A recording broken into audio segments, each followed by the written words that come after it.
आज तुळजापूर तालुक्यात जे वर्गातून जी तुळजापूर तालुक्यात विकासाची शासनामार्फत होणारे कामं चा उद्याला लास्ट दिवस आहे टेंडरचा।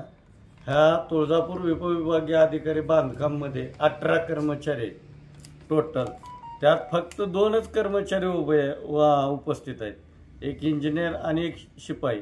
18 कर्मचारी असताना 16 कर्मचारी कुठे गेले असा प्रश्न निर्माण झालेला आहे। शासन एवढी पगार देतं, शासन टीएडी देतं, काही टेंडर मॅनेज करण्यासाठी यांच्या वैयक्तिक मिटिंगा कुठं गुत्तेदाराबरोबर चालू आहेत असा प्रश्न चालू झालेला आहे। सावरगाव ते खेमवाडी हा 50 लाख रुपयाचा रस्ता आहे।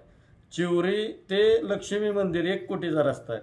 काडगाव ते खानापूर 30-30 लाखाचे 2 इस्टिमेट आहेत। जखमी तांडा ते येडोळा 40 लाखाचा आहे। हायवे ते मुदगुलेश्वर मंदिर हा 40 लाख रुपयाचा रस्ता आहे। एवढं शासन निधी देत असताना उद्याचा लास्ट दिवस असताना ह्यात गुत्तेदार आणि अधिकाऱ्याच्या राहिलेले 16 अधिकाऱ्याची मिलीभगत चालू आहे का? म्हणजे तुम्ही डांबर टाकू नका, खडे टाकू नका, फक्त पैसे आम्हाला द्या, रस्ता पाण्यात बी वाहून गेला तर आम्हाला काही घेण्यात देणं नाही।